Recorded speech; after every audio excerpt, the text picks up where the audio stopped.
Hey, youth leaders, thank you so much for letting me meet with you guys last night and encouraging you and pointing you towards the superhero, the real hero, the true hero, Jesus Christ.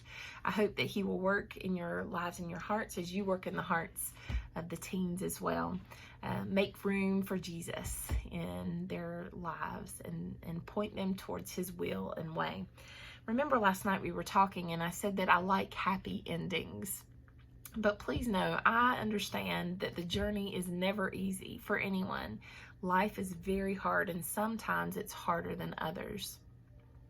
Every time I see a little spool of thread, I think of one of my favorite opening lines. It's from a book called The Tale of Despereaux. If you know, it's a story about a little mouse.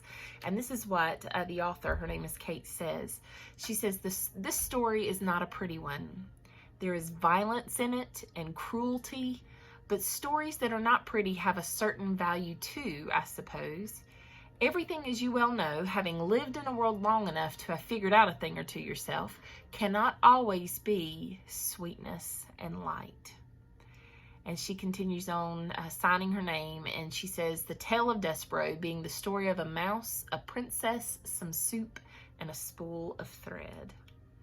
So if you've read the story, you know exactly what happens to our little mouse and how hard the journey is and how the spool of thread fits into that. But teen years are the time when that stuff ramps up in our kids' life. Some of them have had fairly easy childhoods and maybe even some of them have not. But it's the teen years where everything kind of bubbles up to the surface that's been sitting and growing for all these years. And so then you get them in youth ministry and they come to you and they may unload something that they're dealing with. Some of them think tiny little deals are really big deals. Okay, so please keep in mind, we do understand that happens. But sometimes it's not for us to judge, because sometimes what we see as a little deal on the surface is really deep underneath. I have this picture that I keep in my office that shows an iceberg. I hope you can see it. Oh, it's upside down. This is the tip of the iceberg that you can actually see. And then this is all of the iceberg that is beneath. So what looks small is actually ginormous. Now, of course, some issues, some of them are dramatic and they are just small. But some we get a glimpse to the hurt and the pain that is existing. I mean, it's important to remember that so that nothing is dismissed. It's not really our job to judge whether something is a big deal in the heart and mind of that teenager who's talking to you, because it very well could be. We're just not seeing it at the moment yet. So it's important to take all things that come to you with a grain of salt, but knowing that it may be one side, there may be other pieces to the story, you know, but it's important to take each heart and validate that you are in relationship with them, and that you want to hear what it is that they have to say. How do you do that? And what happens after you hear it? That's the question. I feel like that's what I'm here to help you answer today. I'm taking some of these things from Dr. Sam Heimelstein, who is the founder and director of the Center for Adolescent Studies, but I've added a couple of my own because, of course, I do that with everything. And I want to make sure that it's not just something that happens on a general level, but we are in a church. We are a faith-based setting, so that really alters everything that we do. So I hope you'll kind of maybe take some notes, or at least mental notes, and know. So first of all, I want to tell you that there's limits to the kind of counseling that you can do.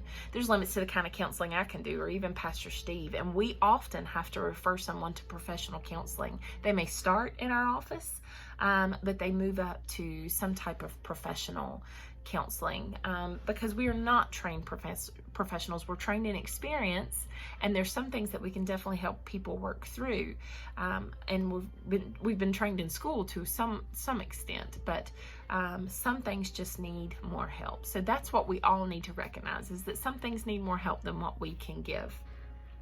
Again, a couple of these things I've taken from Dr. Heimelstein, but some of them are mine, so I don't want to take full credit for this. How do you foster that genuine relationship with a teenager without taking them down a path that is not God's will and way? That's the question. Anytime you're listening or counseling to what is going on with the kid. And that needs to be front and center as you are taking on these issues with some of these teenagers. All right, so I've got 5 steps. All right, the first 3, and then there's a moment in between, and then 2 more steps. So let's go together and see if we can do this. All right, so the first step is to set the stage. So you have a kid that's crying, or you have a kid that comes up to you, or that you see that there's a concern there somewhere, you don't even know what's going on, you may want to ask them. The first thing you need to do is set the stage. That means take them to a quiet place where no other ears are listening. That may mean taking them to the side, it may mean taking them outside of the building, it may be taking them to a different room on campus, but what you must do is do this safely. Remember, we have 2 Deep leadership. And what that's going to mean is maybe taking them to the side outside and telling another adult as you go, hey, can you sit right here so I can go talk to little Lauren over here for a little bit because she seems to be struggling. So that adult, that youth leader, would have to sit there. No matter what else happens, even if they go back in class or they start their games or whatever, that person has to be in charge of being your safety second. Okay, and if they need to get up and go do something, then they need to get another youth leader who is very clear in the understanding that they need to sit there and watch the situation. They don't have to listen. They just need to watch. They need to watch body language. They need to make sure that you're not in danger, that the child's not in danger, and that there's no inappropriate touching going on. Because when things get reported back, it's very important to have that second set of eyes on that person. Okay, so again, set the stage, get to a private place, but do it safely, with another youth leader around, able to help keep that accountability. Set the stage. The second thing that you are to do is deep listening. This is something my father modeled perfectly for me as I was growing up.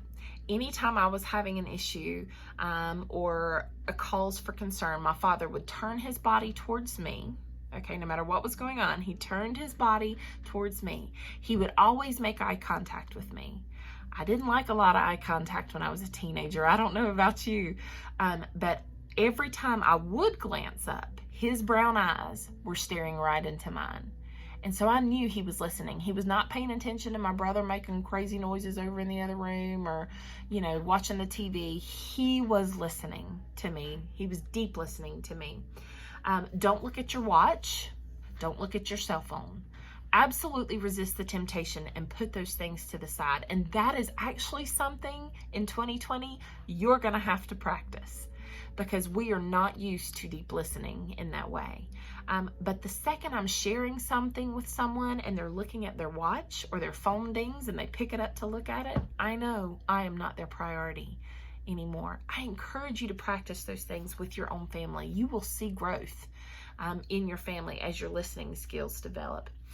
If you don't have time, if you're getting ready to teach a lesson or games are coming up and you're responsible for the games or whatever it is, if you do not have time, then what you need to do is set aside a time. So if it's important enough and you're super busy or you've got the next, say, I would like to talk to you right after youth tonight, just for a few minutes. And then make sure you ask another youth leader to stay so that you can have that conversation and not be rushed. Okay, that is part of teamwork. Yes, we're all tired and ready to go, but it is part of teamwork, is being a little bit available when they need you to. All right, so the first one was set the stage, somewhere safe and quiet. Second one is deep listening. All right, practice those things. Third is skillful questions. Okay, so let's say the teenager is talking about some things and maybe they start heading down a rabbit trail and you're like, this really has nothing to do, I'm not following what this says. And some are rabbit trail talkers. Ask a guided question to get them back on the path, okay? Because that's super important. What you don't want is a whole bunch of information that you don't need. You need basic information about what's going on. So that is the only time that you were to interrupt their story. That's the only time. It's part of that deep listening thing, okay? My father would listen to my whole story and he would go, or he'd sit silent if he wasn't ready to agree. He would let me know he was listening, but he would never interrupt me. He would let my story finish. And then when it was finished, he would ask me skillful questions. detailed questions about to get information out that he needed to know before he used his words. Okay, so that is super important. It's also the time for bold questions. Certain circumstances you listen to and you listen all the way through it, and you know, oh, this is a little spat, and you know, I know the patterns and I know what's going to happen, or I know how to handle this, you know, but some circumstances are going to be brand new for you and you're not going to know what to do. So please keep that in mind. It's the time for bold questions. Who was involved in this? Who said this? Now, where were you when they said this? Have you asked them what they meant by that? Have you, did you verify that that was the truth? Have you prayed about it? Those are good questions to ask, good, skillful, guided questions. So those are the first 3 steps. Set the stage, deep listening, and skillful questions, okay, after they've told their whole story. Before we go into the next 2 pieces, what you have to do is you have to determine, is this situation life-damaging for this teenager or anyone around them, anyone in your church or community or their family or friends, whatever it is. Is this situation life-damaging now or in the future? If it's something that happened in the past, you can slow your roll on some things. But if it's something that is happening currently, or you worry that it may happen in the future, then you need to process this completely differently. If the answer to that question is yes, then you need to gently and lovingly go ahead and let them know that you're going to have to bring someone in on this conversation. It would be Joel Jessen, who is an elder, or a staff person. Now, they are not going to like that at all. Most of them aren't, or maybe they'll be so afraid by that point and they'll have gotten through the story for the first time that their heart will be lighter and they'll be ready to start the conversation. But either way, if it's life endangering now or in the future, that has to happen. You have zero choice on that. But what we don't want to do is not tell them ahead of time and bring one of us in on the conversation, and they feel like at first they started a relationship with you and then they told you the story and now they're trusting you, and you lied to them. You said you wouldn't tell anybody and now you're lying to them. So never make that I won't tell anybody promise. But here's the thing. If you decide this is life damaging, this is life threatening, and I need to bring someone in, offer them a choice. Say, I need to bring someone in on this conversation. I can bring in Joel Jessen. I can bring in Pastor Steve or Miss Lauren. Which would you feel the most comfortable talking to? Okay, that's how they get to be part of the solution. They get to be part of that choice, is they can choose who is brought in on the conversation. Now, once that happens, you cannot discuss whatever has been told to you with anyone. Okay, it's a private matter. So you're not allowed to tell your child. You're not allowed to tell, somebody that just randomly, another parent that comes up and says, hey, did you hear? That business is that teen and their family's business. And then we will take it from there. We will, of course, include you on the conversation, but it'll be up to us to talk to parents. It'll be up to us to decide help decide what the next step is. If it's not a life-threatening situation, it's drama, it's just hurt, it's disappointment, there's no, life endangerment there, then you can keep it confidential. You do not have to share it with anyone. I encourage you not to share it unless it's with a staff person or Joel Jessen. But you can keep it confidential to you because it's not life endangering. And in that case, you can tell them, as long as nothing progresses forward, I see no reason to bring anyone else in on this conversation. It's you and I and Jesus. And we are going to help you through this. But in some circumstances, it's still valuable to tell Joel or a staff person, just so we know what's going on. We won't come in and have conversations or that kind of thing, but we can advise you on how to advise them, and we can pray for them. So keep that in mind. Last 2 steps. All right, set the stage, deep listening, skillful questions, evaluate the life endangerment situation, and then goal setting is the 4th one. Goal setting. So what is the next step after the conversation? They need to be a part of that discussion. What do we do next? What's a good goal for us now that you've shared this with me, and I care very much about it, and Jesus cares very much about it, what's next? So goal setting. And then the last one is your words. We've gotten through all these steps, and now it's time to use your words. If they don't walk away from with anything else in their knowledge from a conversation, a hard conversation like this, they need to know that Jesus cares about their situation and that you care about their situation, and we're all in this together. So that needs to be the first thing out of your mouth, no matter what you have been told, no matter how shocking, no matter how painful it is. Do you know how much Jesus loves you? That needs to be said, and said often. You need to advise them with what you know. Maybe you've had an experience. Now, please don't start talking about yourself. This is not the time, but you could briefly say, I did that as a teenager, and let me tell you what I figured out. Okay? You don't need to give them all the details. Advise them with what you know. Advise them with what you know the Bible says. Again, you can look it up together in the room if you're not sure. Hey, let's see if we can figure out what that is, or what that means, or what that's for. Before the conversation is over, you must pray with them. You must. If you're not comfortable praying with someone, please don't be a youth leader. You must pray with them about that situation. Pray for their hearts and minds. And then the important thing after that, a goal for you, is to follow up.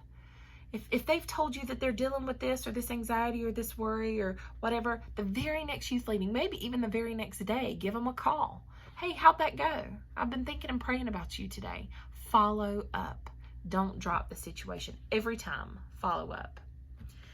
How do I know these processes work? Well, I've done them professionally. I was trained in them somewhat in college. I've studied them. I have seen them used. But the biggest way I know they work is as a mom.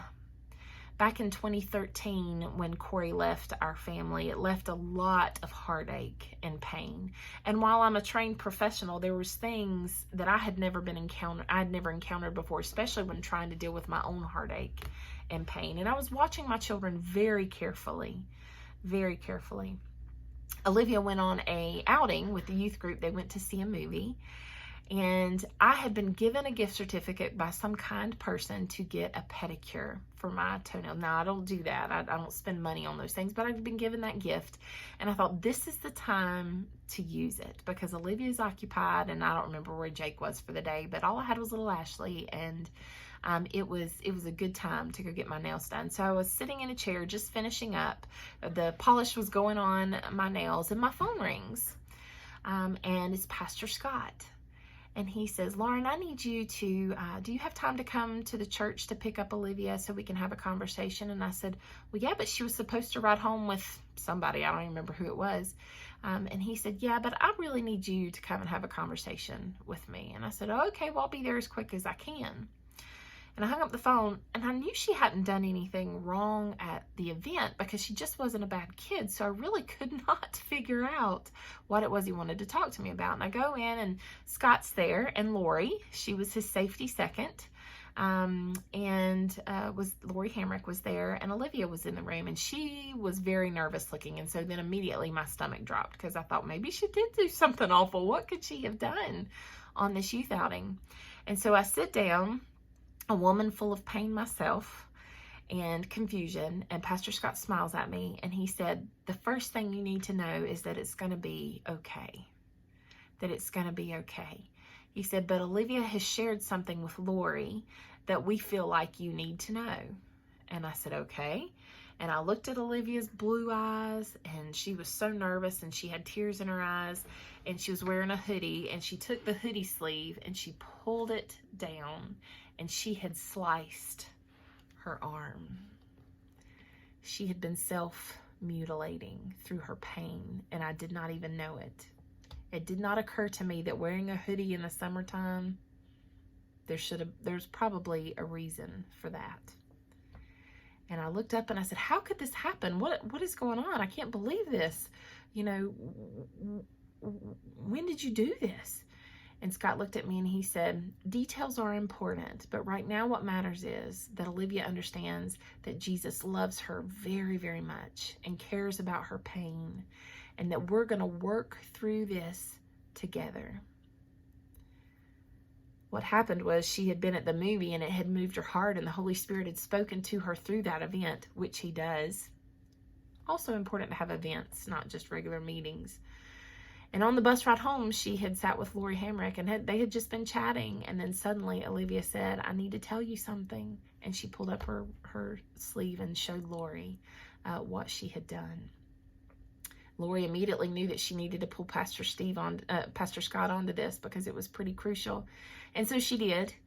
And they waited. They took the time. I'm sure they were tired and ready to go home, but they waited together for me to get there and have a conversation in person.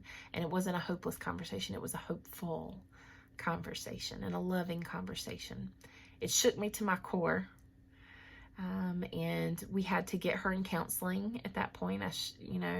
Those are things that you need to do, but aren't sure where to go when tragedy strikes. God uses some things to push us into the right direction. And she's never had self-harm since. I remember for a while I would check her. I would talk to her. You doing okay? You doing good? You're not doing that kind of thing anymore. So that's a private story from my family where the process worked. The protocol worked. So I encourage you to put it into place. I'm going to finish here with two verses from Psalm chapter 34 that you'll want to make note of these because you may be using them as you continue to talk to teenagers. It said, the Lord is near to the brokenhearted and saves the crushed in spirit. Many are the afflictions of the righteous, but the Lord delivers him out of them all. So like little Despero the mouse, life is hard. The struggles come. We meet princesses and soups and thimbles and trouble and heartache and tragedy. And yet, in the end, Christ says he will deliver us from them all. So it's my prayer that as you guys learn to do this kind of thing, that you get more experience in it, that you will feel comfortable because you have some basic instruction. If I can help you in any way or you have any more questions, please let me know. Thanks for listening.